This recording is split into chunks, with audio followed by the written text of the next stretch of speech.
Today, we're looking for survivor stories. We're looking for overcomers. And I'm not being contradictory when I said, because I said, don't just have one goal, have short-term goals.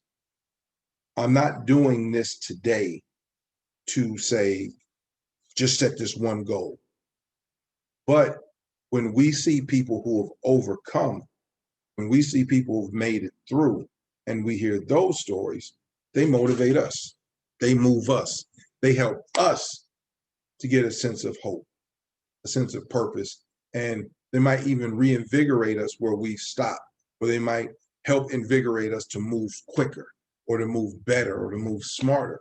So today, if you've been through something, and I mean you were in pain, a little bit of pain or a lot of pain, and you made it through it, give us your survivor story.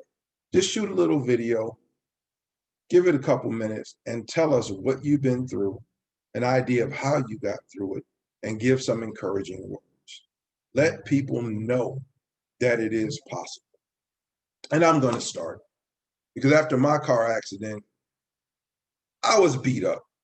And I was beat up to the point where like I said, I could take a muscle relaxer, some oxycodone, and it would only take the edge off.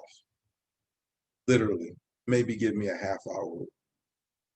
I was getting injections in my back, and literally one injection I got in my back didn't last me the time it took to leave the hospital. In other words, one cortisone shot I got in my back, by the time, because it was an outpatient, by the time I got out of the hospital and into the car, someone was driving me home, I was in pain already. One of them only lasted 24 hours.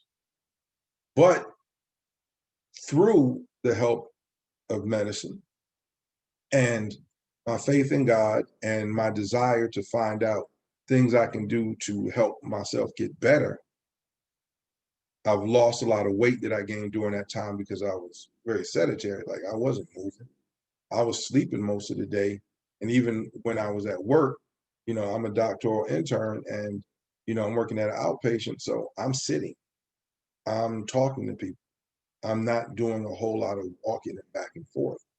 And so I was able to, through grace of God, perseverance, the help of medical professionals, my drive and desire to find things to help me outside of just straight medical interventions, I'm out of pain now.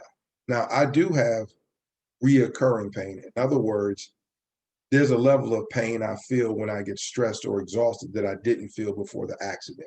But it's not an everyday chronic thing. It's like if I work out too hard or if I get too exhausted, my level of pain will exceed the level of pain I would feel before when I got in that position before the accident. But then it goes away. And so I'm a survivor. I'm happy, and I have to admit, sometimes I just cry because I'll do something and I will remember the years I couldn't do it. I'll do something and remember when I'd given up on the concept of ever being able to do this again, and I had to fight to believe that I could. And so now, even me sitting in this chair and recording these videos was not possible a year or so ago. Definitely not a couple years ago or more. It wasn't. By this time, I would be in so much pain that I would be getting up and walking and hoping for the best. And then I would be in pain from walking, so I'd have to sit down, and there was no comfortable position.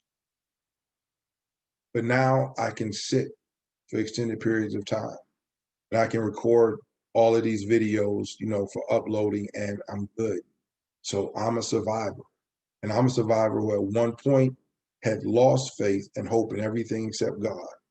And even that was shaky because even though I was saying I believed in God, I wasn't giving it much hope or belief that he was ever going to.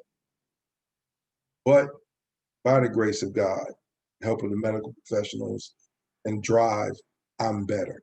So put your survivor story in. Let people know that you've been through and that you've come through and that they can do it too. I can do it. you can do, because we all have the potential to do what we want to do and succeed where we want to succeed if we're willing to put faith and the effort to do it. So with that, thank you. Put in your survivor story. Let's get on that.